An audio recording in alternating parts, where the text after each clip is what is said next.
We're talking today with Michael Collins of Rockford, Michigan, and the interviewer is James Smither of the Grand Valley State University Veterans History Project. Okay, can you start us off with some background on yourself? To begin with, where and when were you born? I was born in 1954 in Chicago, Illinois. And did you grow up there or did you move around? No, we moved. My father was working for a concrete company and they moved him. He was a district manager in Chicago. And they opened a new place in Milwaukee, so we moved. And I was groomed by my mother and my father's deep belief in the Catholic Church. Hence, I went to Catholic school. Okay. Now, by the time you were school age, where were you living? Milwaukee. Okay. And then eventually you moved to California, right? I ended up in the Bay Area. Probably was in Milwaukee 5 years maybe. And I did my late teen years, and I was already in the Army when I was still a teenager, so that's that. Okay. Now, why did you join the Army? I joined the Army because it was time to make something out of myself. I didn't know that at the time, but that's the best answer I can give to that question. Okay. Had you finished high school?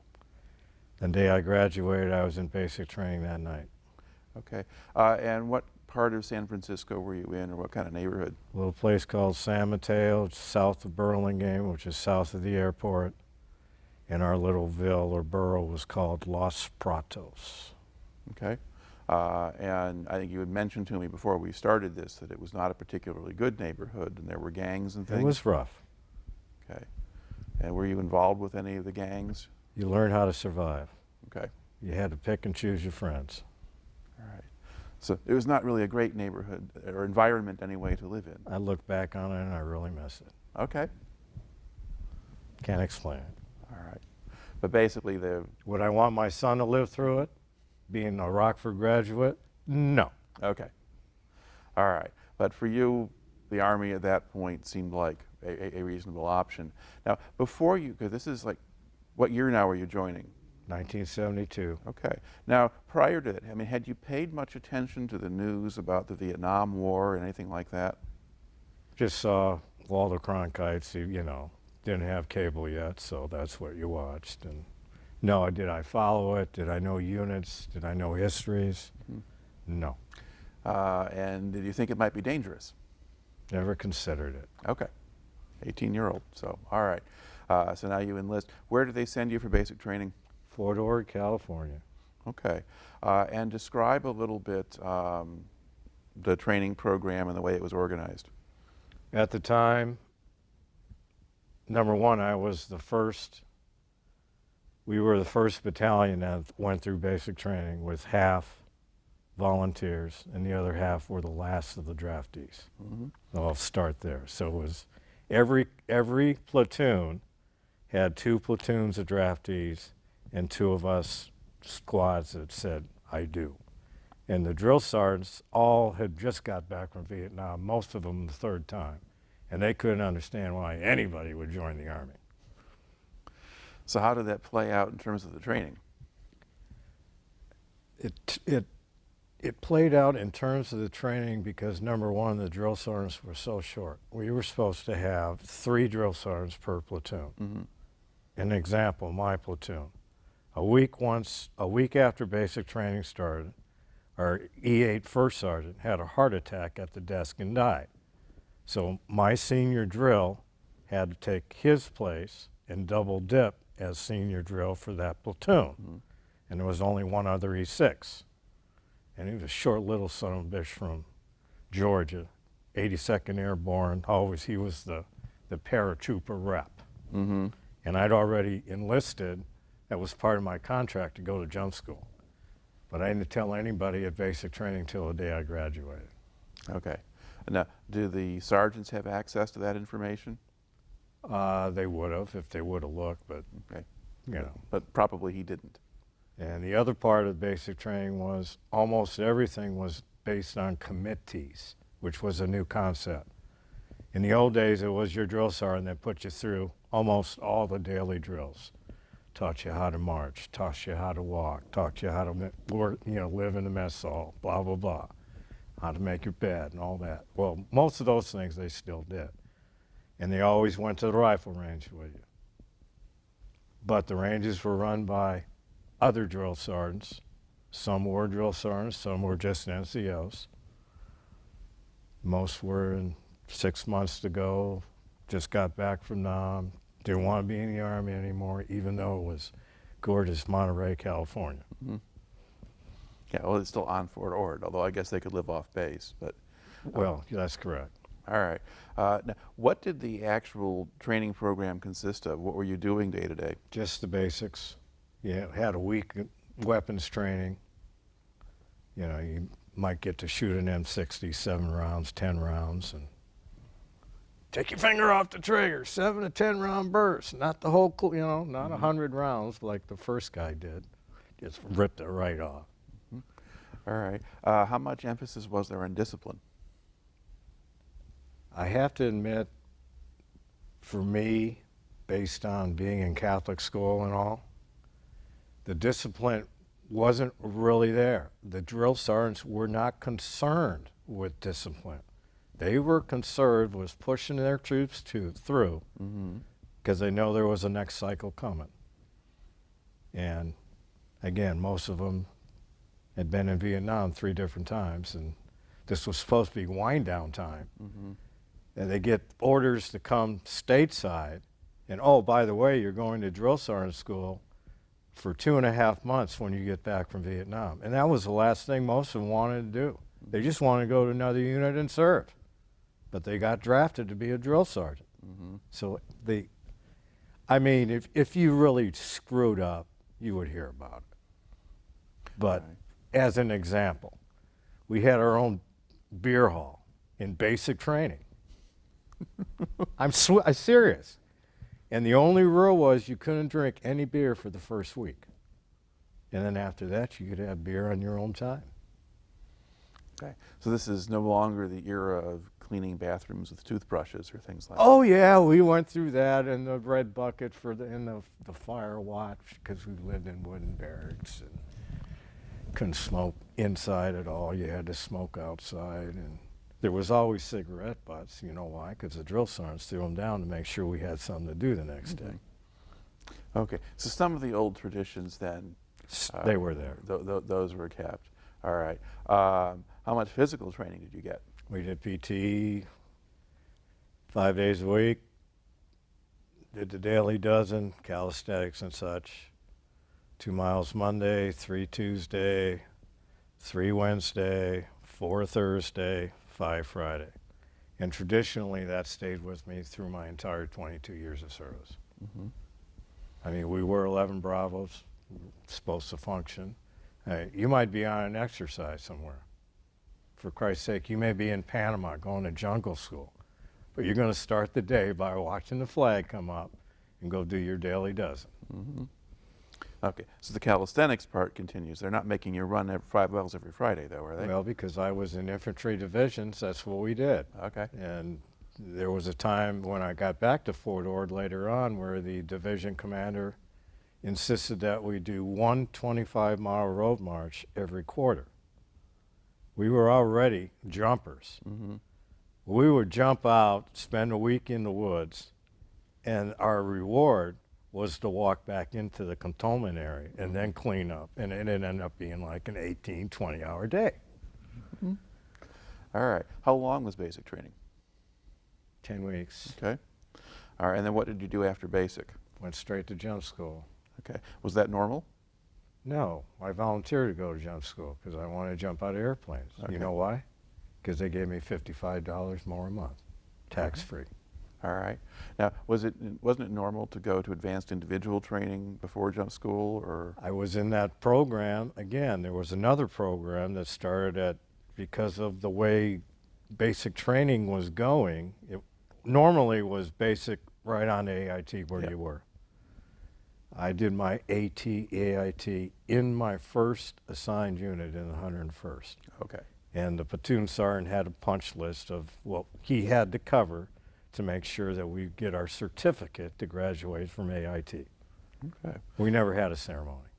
We got certificates and the day off. All right. Where do they do the jump school? Fort Benning, Georgia. Okay. And what did that consist of? First week was ground week, second week was tower week, third week was jump week. Okay. And for people who don't know what any of that refers to, can you explain that? What are you doing during ground week and tower week and so forth? Ground week, the black hats, which were the instructors, are figuring out who's got the strength to do the pull-ups, which was pretty easy. Not for me. They were my worst nightmare. Mm-hmm. You had to do 6 in order to legally jump. And I never got past 4. But I had a nice black cat that kind of liked me, and I figured that out. Okay.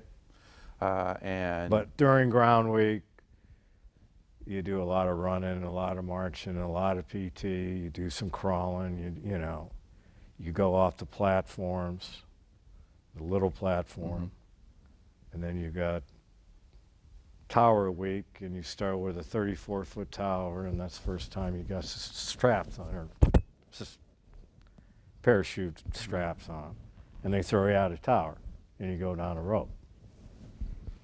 And then they hit a mechanism, it releases it automatically, and then you have to do a parachute landing floor when you hit the ground. Mm-hmm. And then you jumped out of the big tower at the end of the week. That was 250 foot tall. Okay. Now, is that one, I mean, do you have a parachute at that point, or a bungee cord, or what do you have? In the tower, yes. What it was a fully deployed parachute, and there were hooks that held it. There were 1 jumper on each side, 4 on each tower. I think there were 2 towers or 3 towers. And you had to do, I believe, 3 tower jumps before you made your first jump. Mm-hmm. Okay. Now, as you were getting into that and doing the tower jumps, did you enjoy that, or was it scary? Or? I enjoyed jump school tremendously. Okay. And then when they get you to actually jumping out of airplanes, how do they do that? Well, C-130 lands on the runway. You do your parachute. You do your rigging inside normally. You got riggers that, you know, you never packed your own chute. Somebody else packed it. So I think it was more a liability issue than anything else. Yeah. But pretty easy to pack. But anyway, you draw your chute, then you get your briefing, get your mission, and put all your stuff on, and then waddle to the C-130, and you had 32 jumpers on one side and 32 on the other, 2 jump masters. Okay. Now, a C-130, that's a variety of aircraft that has a ramp on the, does that have a ramp on the rear end? It's got a ramp on the rear end. But when you're jumping out of It's it. propeller. It's a propeller-driven aircraft. It's not the jet. The jet's the 141. Mm-hmm. And you had to make 3 from the 130 at the time, and 2 from the 141. Okay. And the difference between the 2 airplanes was, when you hit the door in the 130, you literally hit the door and threw yourself as far as you could, so you didn't roll down the back side from the prop blast. With the jet, you hit the door and you just stepped out. And if you ever jumped, then the jet prop would catch you, and you just be a Who knows? bag of worms. Yeah. All right. But you were going out of the sides of the aircraft at that Yes, point. that's correct. They're not opening the big back door. I never and did having you any jump free out. fall or any of that stuff. Okay. All right. And now, did people get hurt during these jumps? Everybody got hurt. One way, shape, or form. Broken ankle, broken arm, broken leg, broken finger. Now, if they broke a leg or an ankle or something like that that would keep them from jumping again right away, would they recycle them through, or were you out of the program? Within school itself, you would be recycled. If you were at your unit, you would be put on convalescent leave, you'd heal, and you'd come back. Okay. All right. Now, did you get any serious injuries while jumping? Only repelling. Okay. And when were you doing the rappelling? Did a lot of repelling at Fort Campbell after we went from a parachute to a rope. All right. So how long was jump school? Was it 3 weeks? 3 weeks. Okay. And then you go to Fort Campbell, Kentucky next? That was my first real duty assignment. Okay. That's correct. And what unit were you sent to? First of the 503rd. All right. And what was sort of the background of that unit? What had they been to Vietnam, for instance? And Their sister unit was the 173rd Herd. And the 173rd Herd, over history, has been activated, deactivated, restarted, redesignated. And at this particular time, the 173rd Herd retired their colors a week before I arrived. I was actually in Tower Week at Fort Benning. And I arrived and the colors had been deactivated. Well, they reformed the 1st Brigade of the 101st Airborne, and we were all jumpers. And 3 years later, when the Ranger battalions were formed, they took our jump slots away. all right. So you go there. Now, once you get there, I guess you had mentioned already that when you're first there, I guess there were other new recruits who came along with you or at around the same time? Because you were getting your AIT there. Within my first original company, out of all the training I had been through up until that point, there was 2 guys left that I went through jump school with, not basic training.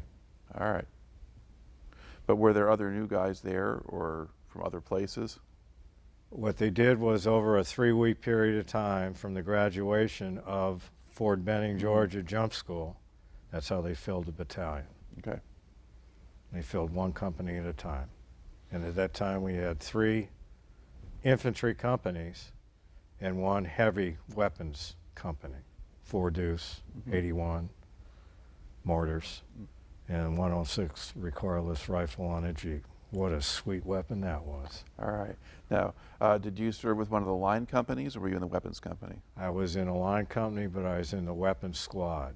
Okay. Each platoon had a weapons squad, 3 M60s and 2 90 recoilless rifles. Okay. I was a 60 gunner the entire time I was on jump status. All right. So that's the 30 caliber machine gun, basically. Yeah. 7.62. Yeah. And how would, I just out of curiosity, I mean, how do you move a recoilless rifle around? Over your shoulder. How much did the barrel weigh? I believe the round itself weighed something like 10 pounds. And the gun itself was about 32, something like that. And the 90 gunners it was a 2-man crew. Everybody else in the platoon carried ammo. Everybody. I mean, that was a given. They learned that in Vietnam. Everybody's got to be an ammo bearer, especially with the cyclic rate of fire that continues to get. Because I don't recall people talking about using 90 millimeter recoilless rifles in Vietnam. They carried mortar rounds a lot. But of course, in Vietnam, mortars were probably It more was useful. actually a weapon that was designated during the Korean War for bunkers and pillboxes and such like that. Right. There was a 50 cal spotter round on top of it. And if it was bore sighted, if you saw that tracer hit the bunker, you pulled the trigger and that bunker was history. Okay. All right. So how long did you spend in that unit? I was at Fort Campbell 7 years, same company. All right. Now, over the course of that time, were you aware of any kind of changes in terms of within the Army itself or how they did things or who was going into it? One of the comments I had probably 6 years in at Fort Campbell was we by then were a complete volunteer force. And when you got new guys or newbies, you might 3 guys, whatever. But you get new guys because of the attrition. And they just seem to be not so common sense kind of people anymore. Maybe it was the new millennium. I don't know. I was just a spring chicken. Jesus. I was 17 when I went through basic training and jump school. I was 17 when I busted my cherry, which was my 6th jump in my unit. So. Okay. Do you have the impression that Did you know something about why people joined the Army? Get to know any of them and find that kind of thing out? During that phase, probably half were in probably the same boat I was in. Had talked to a judge. The school was not their cup of tea. They wanted to spread their wings, see the world. And then you got the other 50% where family is always served, whether it was uncle, dad, brother, the draw to the service of the military. Okay. Now, did people get along with each other? For the most part, we did. Now, you got to understand, this was the 70s. And it was, got quite, the black-white thing got pretty tough in the late 70s. And the black guys didn't think they were getting a free boat. And I had some really good friends that were black in the Army. And they would come up to me and say, you know, they're cooking their own goose. They keep screwing up. No matter what you tell them, no matter what I tell them, they're not going to listen. And that was always the racial thing. And there was a time where, and this was Kentucky, Tennessee, there were times where we'd go and have beers, and if one of the guys with us was black, they wouldn't serve us. This was 77, 78. I thought we were all over that a long time ago, but I never grew up in the South. But I had friends that grew up in the South. And, you know, and they never had much kind words for those folks. Even though some of their best friends were black too. It was a double-edged sword. All right. So the racial tension thing that had been gotten going during the Vietnam era is still going kind of at that time to one degree or another. That's correct. All right. Now, one of the other things that happened, and sometimes in the Vietnam era, particularly in rear areas, there was also a fair amount of drug use. Was that under control when you were in, or were there still people using things? For the most part, the only usage was probably pot. Okay. And did the Army make much of an effort to... They didn't develop the piss test until 1983. So otherwise, as long as you kind of stayed out of the way, you were all right. Don't leave it in your wall locker. Don't leave it in the barracks. Mind your own business. Keep your mouth shut. Your time is your time. All right. And you talked a little bit about Fort Campbell's meantime, where you're doing regular training. You're doing. We went to the woods almost every other week, sometime 10. And it wasn't just Fort Campbell. I mean, when I was at Fort Campbell, I was there 7 summers. The first summer, all we did was train because they considered that AIT. We had to get that time done before we could. Well, what we did next summer, I was in E2. We went to West Point and supported the academy for the summer and put the plebes through basic training. Okay. I was in E2, but I wore stripes. Be careful with your microphone there. I was a buck sergeant. And my job was to fill out the pit with water and make them crawl through it and get all muddy and wet before they hit the wire and crawl under there. And then they get their first taste of rounds being fired at them, which were blanks. We were putting them through basic training. And on the side, I was a lifeguard because we had our own lake and there had to be a lifeguard. I was certified by the Red Cross through the Army. So I went through that training also. But we went to Fort Chaffee one summer, then went back to Fort Chaffee one summer, support reserves or guard, and we would train them and then have to punch their ticket and tell them they're combat ready, even though they'll never be never mind. All right. So, but I was never just at Fort Campbell. I went to Panama 3 different times. Okay. And why do you go to Panama? Jungle warfare training. Okay. 3 weeks. And what do they do during that? You get introduced to the jungle and the creatures of the jungle and how to prepare monkey and snake and lizards and navigate. The jungle gets dark about 3 o'clock every day, and it stays dark till well after the sun rises, and it's always wet. It was a true experience. Mm-hmm. Jungle's a scary place. I just can imagine what Vietnam was all about. Although I've talked to my friend Mike, and he said it really depended on what part of the country you were in. So.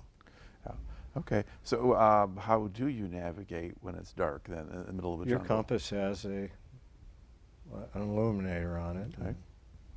You do your pacing and tie your knots on your rope and check your map when you need to. Okay. And if you're crossing something you shouldn't be crossing, you're lost. All right. Now, in just a physical sense, I mean, was it totally pitch dark? You couldn't see anything, or could you see a little bit around you? It's amazing what you can see when your eyes get adjusted and you're used to doing what you're doing. I preferred moving at night versus the day because it was always cooler. Okay. Now, the first time you went, when did you go down there the first time? Would have been 75. Okay. And when you did it the first time, you were going through the school and being trained? Or were you training other people? No, we weren't training other people. We Okay. were being trained, and it was a certified school, and you got a patch to wear in your uniform. And Okay. But you went back 2 other times after that. because my unit had totally rotated, and I was still the old guy, and the exercise money had been spent 5 years in a row, and so we went again. Okay. So you're going because the rest of your unit hasn't gone yet. That's correct. Second and third time. Mm-hmm. And I ended up being kind of other things. Mentor to my first sergeant. I delivered chow, instead of him having to go 3 times a day or whatever. But I was just a buck sergeant. All right. Were you basically enjoying being in the Army at that point? Or was it a job? Or It was a job, and I had responsibilities pretty young. I married first time at 19, which was 2 years after I joined the service. And at the time, I was still an E3. Okay, so that's just private first class, essentially, right? Yeah. And the gal I married had 2 children. And we had ours together in 76, so now we've got 3. And I came down for orders a year out to go to Berlin, to go to the Berlin Brigade. Mm-hmm. But I didn't have security clearance yet. And by the time that was run the slots were taken. Mm-hmm. Then I came up for orders to go to the old guard in Washington, D.C. Okay. Buck sergeant now, Mm-hmm. got the patches, the medals, and, he's not just a private anymore. And that was rescinded, and then I got orders to go to Germany again. Mm-hmm. And this time it was the 56th Field Artillery. And we basically ran a missile site in the middle of a bird sanctuary. Looked just like a federal prison. Had 3 hot birds, we used to call them, on the pads. Each missile could take out 9 Berlins. Mm-hmm. It was serious business. Okay. And what was your job there? I started as an E5. Our job was commander of relief. We'd go out for 4 days, come back 1, turn around, go up 4. Okay. And on your first day, you got 4 hours sleep because of the rotations.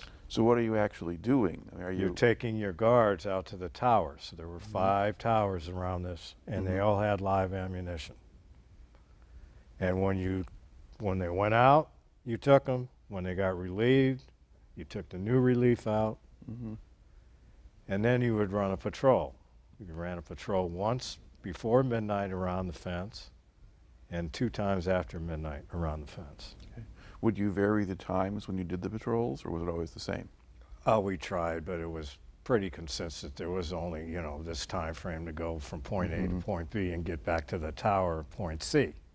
So somebody who's actually watching. we never trying had to get any in. terrorists. Our Yeah, biggest yeah. problem up there, it was a bird sanctuary, and There were spots where the Germans, local Germans, would like to park and see their girlfriend in the back seat of a car. Mhm. It used to be hilarious. You walk up on a vehicle, it's not running, but the windows are all steamed up. You've done this now for 3 years, yeah, and you know what's going on. And you have to cordially knock on the window, and none of us spoke German. And so, Well, were they not supposed to be there? Was this an area that was off limits to civilians? it was a parking area for the bird sanctuary. Okay. And there were a little couple turnoffs up the hill. It was through a gorgeous orchard of grapes and apples, and I lived in basically this part of Michigan reminds me so much. I get out to Fruit Ridge and that, I'm back in Germany. I was in the Rhine River Valley, and 3 sides were all vineyards and apple trees, olives. But you had to go through there to get to the missile site. All right. Now, did you live on the base or off of it? I lived out the gate, but on the base. Is that just where they had housing, or? I was in an old World War I SS barracks. World War II SS barracks? World War II SS, okay, yeah. And there was our company, there was an infantry company there, there was a headquarters there, MP company was there, and we had our, I do remember the roads were all cobblestone brick all around the barracks and going in and out the gate. Got slicker than hell when it started icing, let me tell you. You couldn't keep enough ice melt on it. I had the old horse tie-ups around the barracks. All right. Now, how did the German people seem to view the American soldiers? For the most part, they were very happy we were there. Because number one, they all worked on compound and made a lot of money as civilians. They ran the PX, the commissary, that kind of stuff. Okay. While you're in Germany, how much concern was there that the Soviets might actually do anything? Every day. Okay. And would you get alerts or other things that would come through, or? We did this alert called 1, 2, 3, 4, 5. If you got to 5, you better just bend over and kiss your ass goodbye. We got to 4 quite a bit. And when that happened, what would you actually do? I mean, because you're at a missile site, so you're I guess. at the missile site. So you're just instead of having that. one missile hot, all 3 are hot, and you had 9 in the battery. You had 3 on the pads. You had 3 available on launchers, and then you had 3 in silos that nobody knew about. I was there 3 years and never knew where the damn thing was. Didn't want to know either. All right. So, but I guess you're not in a situation where you're not in a frontline combat position. If you're close to the Rhine River, you're well back from the border. But that's correct. But the missiles are going to be targets, yes, as well as. Well, Stuttgart was only 20 k's from us. If it would have been Munich, it would have been Stuttgart or Frankfurt, or all of them. Right. Okay. Now, while you're there, do you get a chance to travel around Germany or around Europe at all? I did. My family did. Saw, Disney castles and did the cruise up and down the river. And oh yeah, they got to see all that. I didn't. Did you ever learn any German? I learned enough to get myself in trouble. Okay. And the tavern I went to, my barkeep or tavern owner talked perfect English and didn't much matter. Okay. Right. I guess in these first couple assignments you've got, I guess, how would you characterize the morale of the enlisted men in these units? Up, down, all around. So did that depend more on who they were? A lot of it changed for me. The first change was when they took our wings, when they took our jumpers away. And so we started getting non-airborne people in the unit. Okay. And to wear wings and jump out of an airplane, you have a different mindset than anybody else. All right. So when did that happen? 72, 72, 73, 74, 75. Okay, so you're still back at Fort Campbell, and you're still in the 101st. And now, why are they taking your jump wings away? Because they formed 3 Ranger battalions, and all the Rangers were on jump status, and Congress then authorized the money to pay the paratroopers the extra bucks. So one loses, one wins. Because by this time, the 101st is more air mobile than airborne anyway. Well, yes, we went. We were making jumps out of helicopters. They were called pay jumps. It would be a Saturday, and you had to jump every 3 months, or the finance people would be all over you, and you're a private, and just pay me. Why didn't I get my money this month? Well, because your jump record isn't up to date. So we'd all form up and walk to the airfield, and the helicopter would land, and 4 would jump out one and land again, and we jump right there, and family could wave. There'd be a barbecue from the mess hall. It was a good time. Okay. But then it was automatic. It was already, the 101st already had the helicopters. Right. But the concept was, because we were paratroopers, we would jump in, and then they would be our taxi after that. All right. But then that stops once they... No, it doesn't stop. It just continues. Oh, you still jumped, you just didn't get paid for it? No. When the jump slots went, the money went, and the airplanes left. Okay. Had no logistical support to make the jumps anymore, and no reason to jump because you're no longer on status. All right. Now, was it different being in an artillery unit than it was with being with the airborne? Totally different. Red Lakes don't think like grunts. They just don't.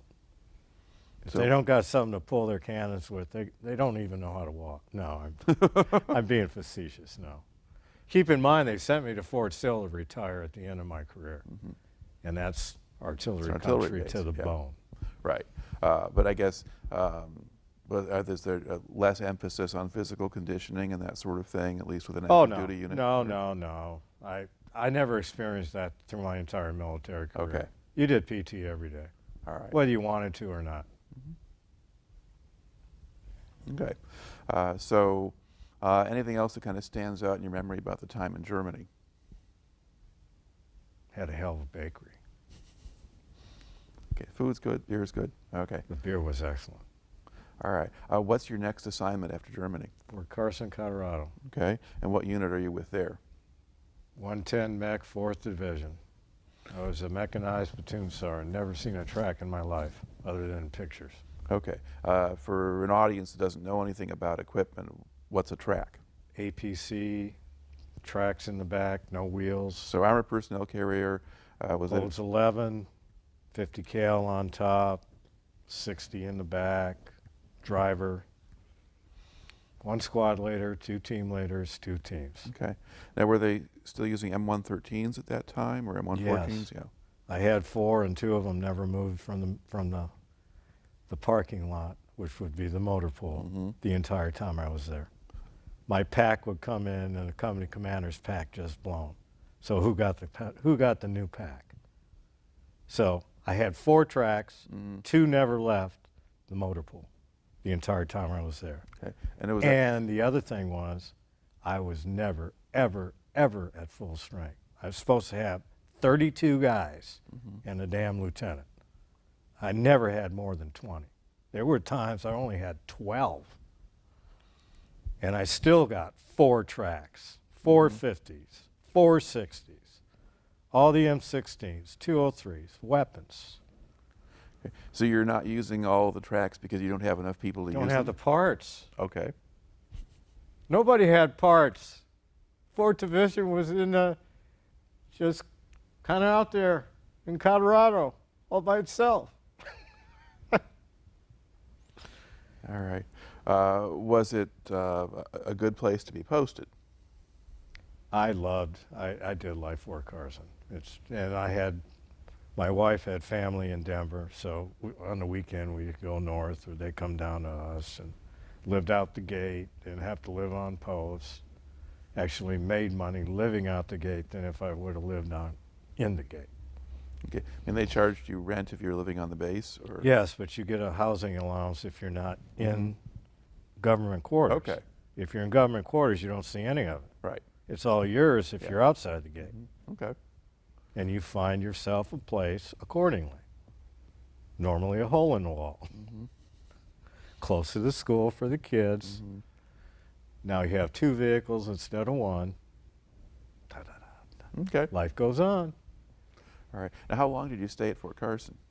2 years. Got divorced there first time. All right. And then where do you go from I there? volunteered to go to Korea.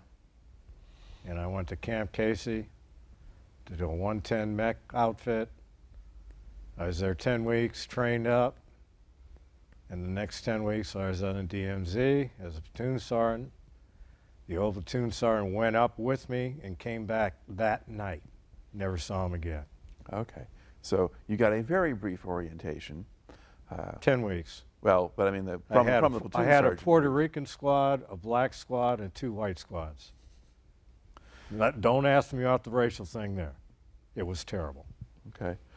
Now, did you have the sense that that was organized to sort of keep the peace, or did it make I things organized worse? it my way because almost all my guys from Puerto Rico didn't talk English, except their squad leader. So if I'm giving a class on an M60 machine gun, he's got to translate to them. I mean, they were great soldiers, don't get me wrong, but a lot of them didn't talk English. And hence you put the Mexicans with the Puerto Ricans. And the only time you ever moved a black guy was when he has to be moved from the black squad. That's just the way it was. That's the way it was when I got there, and I didn't change it. Okay. Now, what division were you part of? For 2nd Division. Okay. We were at Camp Casey. We were 23 Ks from the DMZ. Okay. But then you rotate up to the DMZ some of the time. 10 weeks. Okay. And can you describe what things were like up there? Tent City, shower point, MREs for lunch, hot breakfast, hot dinner, 2 snack trucks, 2 beer limit. Okay. Now, do you spend? But you're actually, are you on a line of some kind, or? You are at that point, you're 1 kilometer from the fence, and then you have Olette and Collier inside. They look like 2 tits on a map in the middle of rice paddies. And then you got the north around. Okay. So how were you spending your time while you're up there?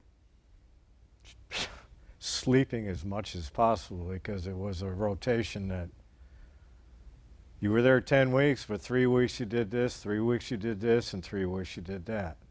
And patrol week, or patrol days, you had 1 day at down. They called it your down day. The next day you did a recon, checked your 3 ambush sites for the next night, and then the next night you did your ambushes. And you either grew the early evening shift, the middle shift, or the late shift, and you never knew. And I was a platoon sergeant, and I didn't even have control over it. It was all controlled by Battalion S3. Okay. Now, when you're doing these patrols and ambushes and so forth, are you doing them on your side of the DMZ or in the DMZ? That's correct. If you see their fence, you are definitely gone too far. Okay. But would you go into the DMZ, or would you stay back on your own side of the fence? Well, the DMZ is a particular line on the map. Okay. And right particular there, at that point, they got the, what do they call it, the village on the other side. The Panama. propaganda, Yeah. the propaganda village. And they got their guards on one side, we got our guards on the other. About how far apart were they? 10 feet sometimes. Okay. And the North guys would try to get over the line, and the U.S. would back up a little bit. It was always an international problem. They were always pushing. They probed us every night. They knew where we were. The ambush sites were just... And the other part of it was, during the day, the damn rice paddies out there were full of pheasant. And the damn farmers shot them with 12-gauge shotguns. So you're walking on recon, bam! Well, they're shooting pheasant. So nobody's keeping the civilians out? No, it was their land. Okay. You know, we just walked on their dikes to get to our ambush sites and our recon sites. All right. And then there was another 3-week time frame where you were either at Olette, Collier, and you just went for 3 weeks. You didn't come back or nothing because they were living quarters there. Mm-hmm. Okay. Now, did you have any actual incidents with North Koreans in terms of them actually No, getting across? not the time I was up there, or the next time I was up there. But next time I went in another capacity. Mm-hmm. All right. Now, was that on the same tour? Yes. Okay. I went from being a platoon sergeant to being drafted into S4 as the ammunition sergeant. And on paper, I had 18 5-tons. In the motor pool, I had 18 5-tons. In reality, I owned one, and I only had one driver. I was supposed to have 18 drivers under me. Okay. So Never 5 had tons are the big trucks. Big Yeah. trucks, and they all had trailers too. Mm-hmm. So how does that even work? I mean, did they have just one? Was one truck all you needed to support the units, or? I went to Wijambu, which was the ammo point, Mm-hmm. several times a week because I couldn't make it in one run because I didn't have the drivers for the trucks. Mm-hmm. One of my drivers drove for one in the mess halls with one of my trucks. Mm-hmm. Hence, that mess sergeant was very friendly with me. And we had another mess hall. And hence, that's my. So there were 3 trucks that were always running. And again, I went from Fort Carson thinking I'm going to Camp Casey, Korea, Mm-hmm. and we're going to have all the support we need. There were no parts. No parts. If you blew a pack in a track, chances of that track running 10 months later are far to middling. Mm-hmm. Okay. Now, you were talking about the trucks. You're saying you only had one 5-ton. Did you have deuce and a halfs or some equivalent of I that? had no deuce and a half. I had 18 5-ton Right, trucks, right. and they were all designated as ammo bearers, Right. ammo haulers, So because ammo weighs a lot. Okay. But you were talking about saying have one truck, and then you're talking about having 3 trucks. So I was just kind of trying to sort that out. What were the other 2 trucks? They worked for the mess hall. Oh, okay. So those aren't the ones that I are couldn't yours. use my own trucks. Okay. That's the So point you I was kind of trying have to to make. scavenge from someplace else to. I would have to, if I had to take 2 5-tons to Wijambu on a big order. As an example, I had my own ammunition holding area between Camp Casey and Camp Hovey. And out there I had 18 connexes full of tows, which are missiles, Mm-hmm. the new stuff. They didn't even have them back in And those are the basic anti-tank training. missiles, yeah. Yeah. And I had one bunker of 50 cal, one bunker of 5.56, one bunker of 7.62, hand grenades, white phosphorus, mines. I had 7 bunkers. My driver one day just was picking up a case of 50 cal, and he looked on the corner of the side rail, the rat, and he noticed, he said, "Sarge, this stuff's from 1951. And when he turned, he didn't do it on purpose. He caught his elbow. It hurt like hell. But he dropped it. And when he dropped it, the outer wrap broke. And for me to store it, I can get away with it for a month, but it's got to be what they call taken, rebanded. Mm-hmm. So out of just curiosity, I popped one of the cans in there, 100 rounds in each can. And the first 25 links were rusted, totally deteriorated. Mm-hmm.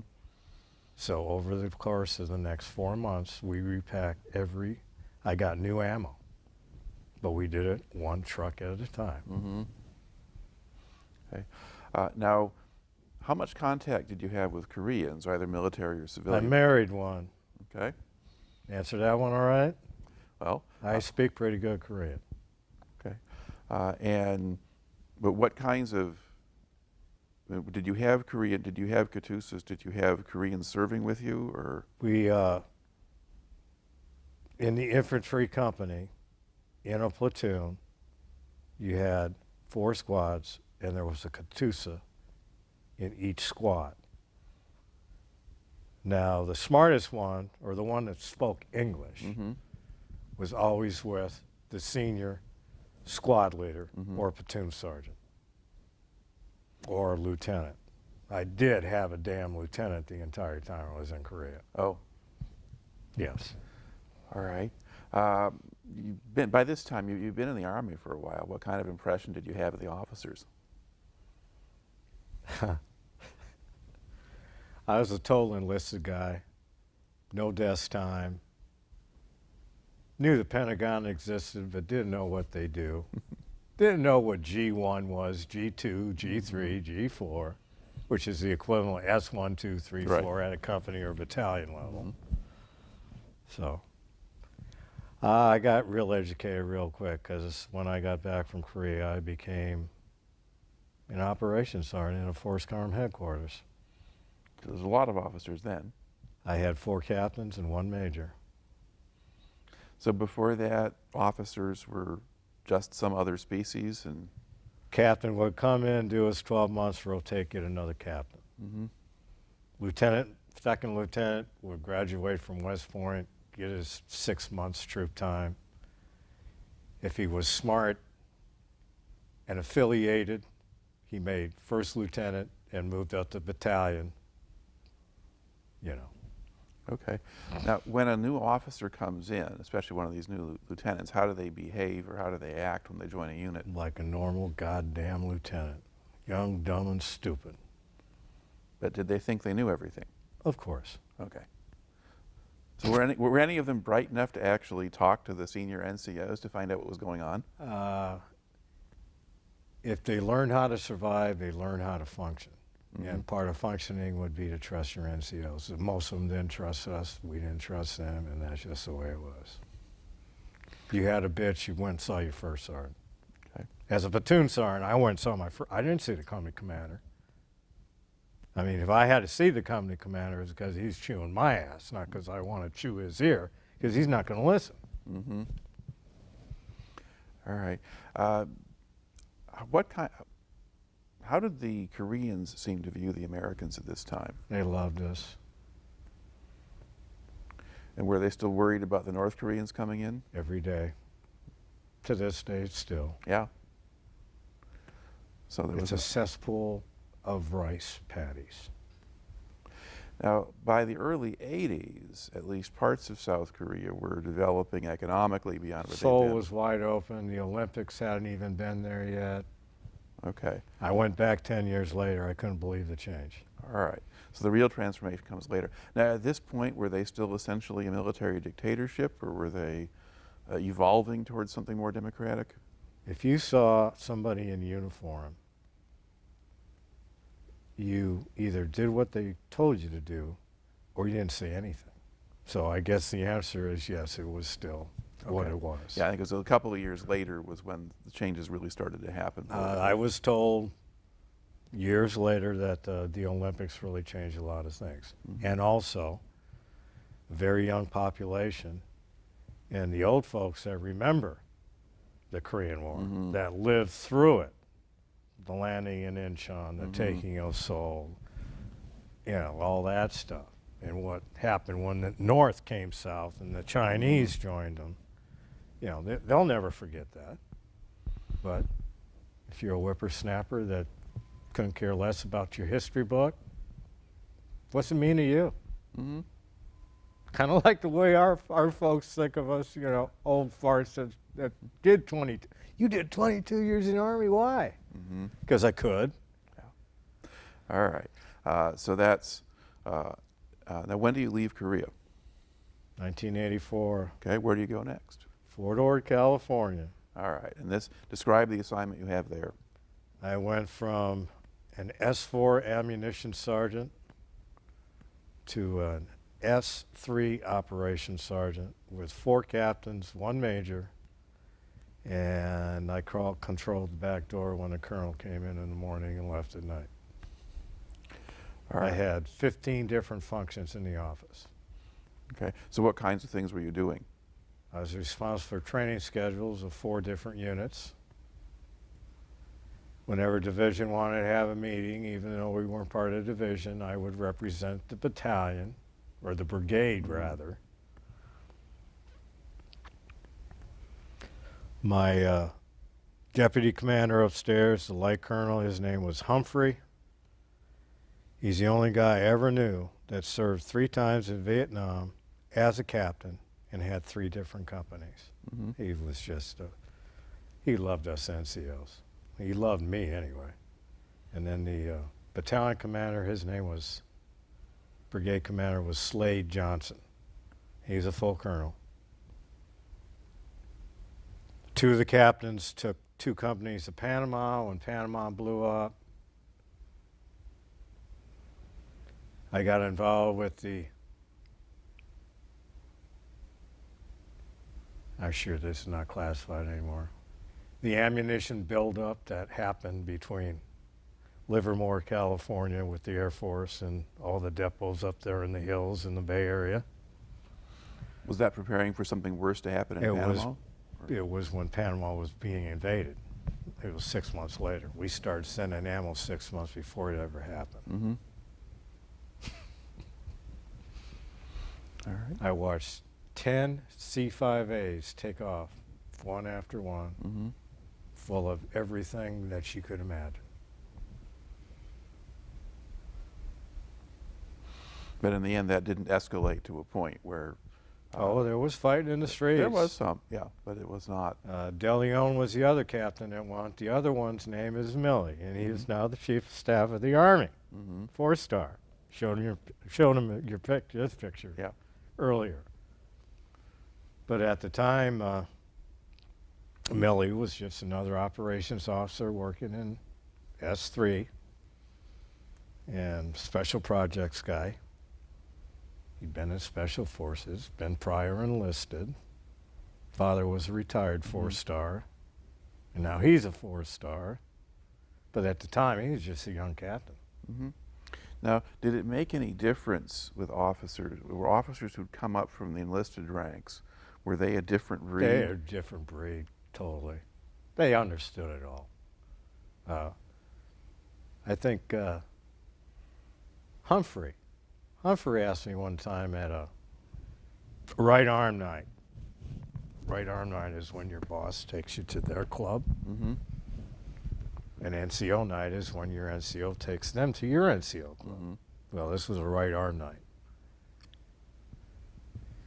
And one of my jobs was to make sure that we had all our tables set up. So I could leave at 2 o'clock, 3 o'clock in the afternoon, go to the O Club, and I would be standing guard over the tables for our brigade. Humphrey had a few too many, and I know I did.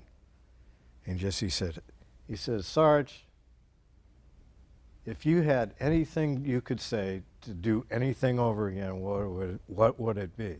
And I said, sir, that's a loaded question, but I'm going to tell you the exact answer. You know, Millie over there, he had a slot to go to West Point, all lined up, ready to go. And he ran off out the door, went to a recruiting station, and joined the Army as an enlisted guy. He did go to West Point 3 years later, but he cut his bones in the ranks. And I said, you've been a company commander 3 different times in Vietnam. I think every goddamn officer ought to serve a year in the ranks. He says, damn, that's a great idea. I think we'll bring it up to somebody. And I said, nobody's going to want to know. So yeah, that's, and to this day, I feel the same way. There's a little difference there because a lot of your guys, especially your West Point guys, have experience with ROTC in the high school. So they get to experience the no-shows, the I should have done this and now it's still got to get done, so I get to do it, those kind of things. Yeah. All right. How long did you stay at Fort Ord? 4 years. Okay. Can you explain just a little bit what the Panama situation was? Because these days a lot of people either have forgotten or never even heard of it. It was the overthrow of Ortega. That's Nicaragua. No. Yeah. Daniel Ortega. Well, There's Manuel Noriega was in Panama. okay. And I think Bush pushed him out or something. But yeah, there was actually. That's who I'm talking about. Yeah. Because you have the whole Contras and all of that. That's Nicaragua. Okay. Middle East Company surrounded him, and De Leon's platoon killed him. Ortega's still alive. No. Yeah. Panama commander, the guy that ran Panama, is Well, still alive? I mean, we'll have to probably go and look it up and decode it. But basically, there's two different countries, two different situations. Noriega's not alive. But Yeah, okay. Okay, but anyway. But I there's was never involved in Nicaragua. All right. So basically what you saw was mostly they are organizing all of this stuff and they're moving it down there and that they were planning it well ahead of time. Okay. I knew 3 months ahead of time that we were going to send forces. I mean, obviously we were going to send some. I've been sending ammo for 6 months. Yeah. I'm guessing that probably that was Nicaragua just because that's when the Contras were at. Do you remember the stuff about the Maybe I Contras got and my things? country. It's down there Yeah, somewhere. down Central America someplace. Okay. But that actually, I mean, in a way, that's actually sort of informative for us because it gets back to this question of, who knows what. And the officers are reading all of the briefings and so they have that stuff sorted out. The enlisted men just do their jobs. Once they're told to do it. Yep.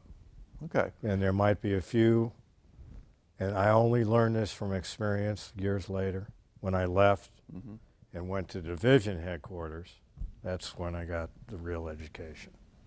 Okay. But, All right. NCOs aren't trusted till they get to division level. I can't explain it. I don't want to explain it. Okay. All right. So where do you go from Fort Ord? I go to Alaska. Fort Richardson 2 years, Fort Wainwright 2 years. Okay. And what's at Fort Richardson? An infantry brigade that's on jump status with all the slices. It's got an Air Force base right outside the back gate, much better commissary than Fort Richardson commissary, incidentally. And they got the hospital, we don't. And the headquarters moved from Anchorage to Fairbanks 2 years after I arrived. And I was the last one to go from the division headquarters north. Everybody else was already there. So why were you the last one to go? I had been promised to be able to stay because they needed one guy to coordinate everything. That would have been my job. Instead, I was needed in my assignment up north. Okay. Does that mean you were good at your job? It means I was damn good at my job. There you are. All right. Now, what was the job? G3 plans and exercises. In a war scenario, we are planning 36 to 72 hours out with 3 different options constantly. We work 24 hours a day. And I had the brightest majors out of the College of Colleges for the Fort Leavenworth, Kansas. And I would know my new major 3 weeks before he reported because we always went down and I went down to Kansas 4 different times from Alaska for a month. And I had 2 captains, 2 majors, 2 clerks, and 1 other E6 and myself. And it was part of G3 division operations. And our G3 had 13 different sections. And we had a sergeant major in charge of G3, who I had to report to. So you're one section of the 13. You had chemical, you had operations, you had plans and operations, you had this, you had that. All right. And what kinds of scenarios were you planning for? I mean, Soviet invasion of Alaska or deployment elsewhere? Or? It pretty much had to do with Korea, Okay. China, Japan. That's what they're worried about because our islands are right there. And All right. So a lot of this would be moving the unit from Alaska to some of these places? No, this would be actual operations on the ground wherever that scenario played it to be. Okay. So it's not just the logistics of getting it there, but it's what do they do once they get there? It's already there. Yeah. Now you're doing 72 hours later, 72 hours okay. later. And out of all the majors in division headquarters, my major had carte blanche to knock on the chief of staff door any time, day or night, which gave him a direct shot to the 2-star. Right. So the division commander. All right. Also broke cookies up there. You ever hear that? No. We had nukes in Alaska. Nobody knows that, but they're there. And a cookie is what you go from level 1, level 2, level 3, level 4, level 5 is when everything disappears. And I was part of, there were 4 teams on staff, and it was always a major and an E7. And major had one side of the combination, I had the other. We'd open the safe and we'd break the cookie. That's what we called it. And it'd give you instructions what to do. Okay. Now, was that something that you did routinely or only when alerts got to a certain level? We did it at least every quarter. Okay. It was very nerve-wracking. Okay. Now, did you pay enough attention to what was going on in the news of the world to have an idea of when things might be more tense than others? Or? I started watching CNN when I got to Alaska. Okay. Now, you stay in the Army until 1994, correct? Okay. So you're there when the Gulf War happens. That's correct. You're in the Army. Where were you when the Gulf War was going on? Division headquarters, G3. I volunteered to go. And I was denied, starting with my major, then my colonel, then the chief of staff, and then the 2-star. He called me in, and he said, it wasn't Sarge, it wasn't Sergeant, it was Mike. God damn it, this is the 5th request I've seen from you, and you ain't going. Go back to work. Yes, sir. That was that. Well, at least you were wanted, at least at that point. Okay. Just knew I was going to make E8. Just knew it. After all, I made E7 in Korea. Yeah, but you spent a very long time at the E7 rank, relatively, or Relatively, almost 11 years. yeah.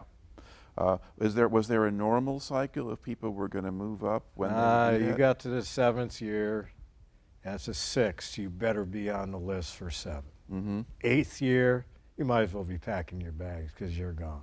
Okay. Well, with 7, it was if you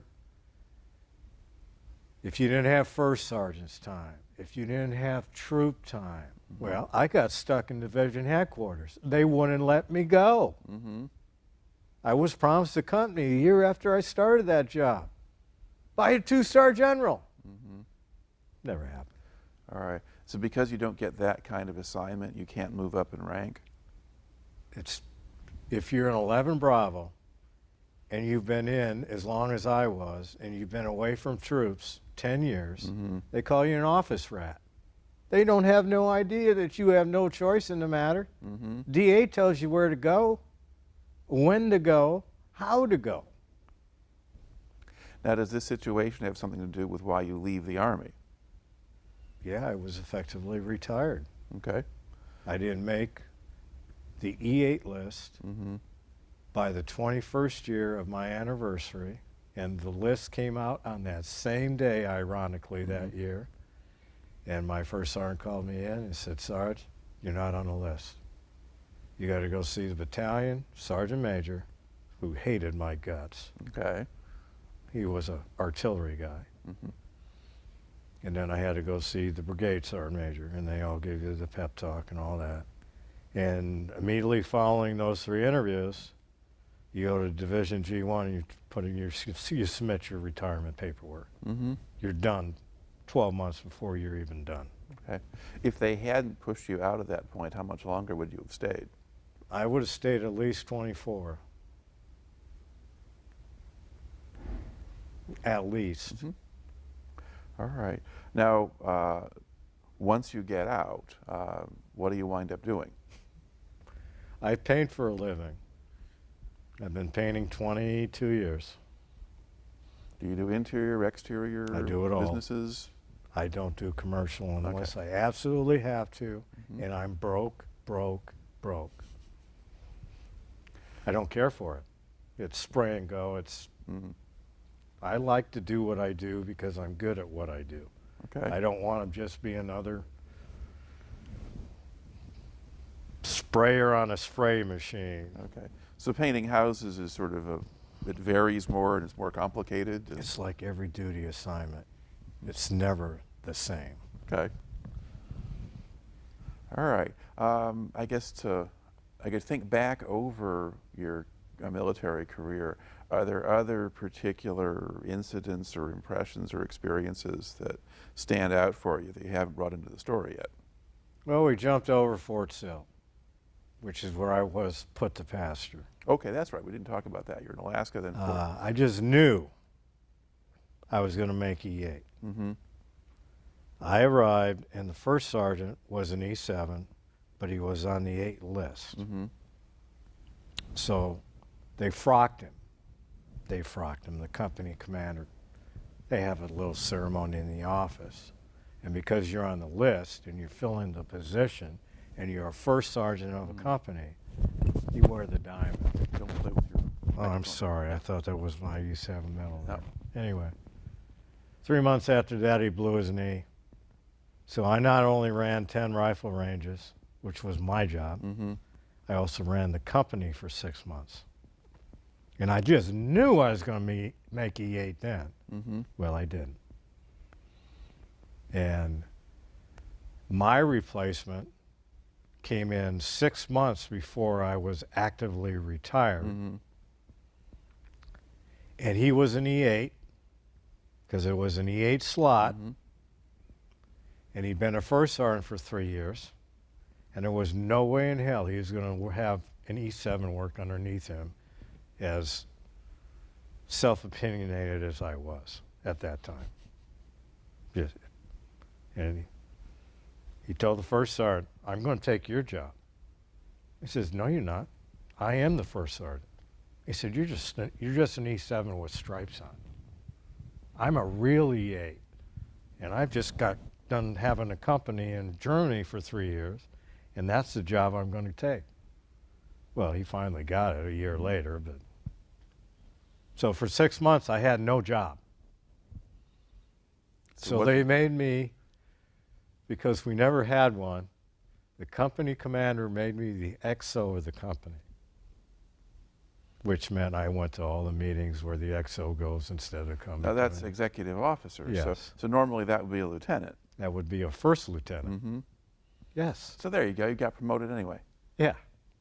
In a manner of speaking. Did they pay you any more for that? No. Oh, okay. All right. So I guess you're talking about that process then of being retired when all that's going on. That's when you're with the artillery unit. So it's the artillery. I was in the schoolhouse side of Fort Sill. Right. They still have the interstate breaks Sill in half. On one side is 3rd Corps, all the stuff, the big guns, the little guns, in between guns, and they still got horses there too, for the ceremonies and such. They're gorgeous horses. And then on the other side is what they call the schoolhouse side, and that's where the drill sergeants had their, and they run basic training and AIT there. Okay. Strictly for artillery guys. The infantry guys just teach the weapons training on the range. Okay.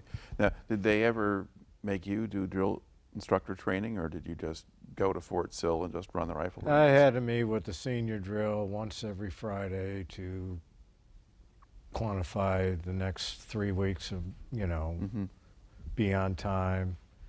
Your ammo bearer guy, your ammo details got to be at the range at 5:30, not 6:30, because you like to start shooting at 7. And I don't like to start late, because by noon today it's going to be 95 degrees. And we'll probably have a tornado tonight, so we'll have to close the range anyway. Tornado country, big time. All right. Okay. So but you're not doing any kind of formal school for drill sergeants or something like that? No, they sent me to a week instructor school so I could get the designation so I could be the platoon sergeant. Okay. All right. But you talk about jumping over Fort Sill. You're jumping out of aircraft over Fort Sill, or that's No, just jumping over to Fort Sill? That's your jumping last stop. to Fort Sill on the other side of the interstate. I was just trying to explain the base itself. Okay. All right. So had you been assigned to one side, then moved to the other one, or were you No, just sent from no. Alaska down there? This is Alaska back. That was my last duty assignment. I call it being sent to pasture. Right. Because that's what it was. All right. I guess to look back at the whole experience now, what do you think you took out of your time in the Army, or what did you learn from it? 22 years of experience. An education you could never get anywhere else. I don't care how many goddamn schools you go to. I'm getting all choked up now, but that's reality, you know. All right. And it's formed the rest of my life. I've got a dear friend, and one of her questions is she's got 2 twins that are 9 years old. And she comes from a family that's always served. Mm-hmm. And she asked me, the other night, she asked me, what are the chances of my twins getting drafted? And I said, well, right now in this day of age, null and void. But if North Korea was to attack South Korea, and China joined them again and attacked Japan at the same time, the draft would be tomorrow. So I can't answer that for you, girl. Mm-hmm. It's a crapshoot, and the world is crazy. It seems to get crazier and crazier. Don't even get me going on Afghanistan and Iraq and all that. I understand the concept. I know why we're there. It's probably the right cause at the wrong time. And we just need to get the hell out. Mm-hmm. All right. Well, you've got an interesting story and certainly a different one. So thanks very much for coming in and sharing it today. I can't share any combat experience with it because I didn't have it. Oh. I'm not one. I hear guys at the bar, you know, they were on the river in a gunboat for 6 months, and then they were a ranger in the jungle for 6 months, and well, whoopers. Regardless, I mean, the vast majority of, I mean, you were 11 Bravo the whole time. The entire time. All right. Well, yeah, thanks very much for coming in today.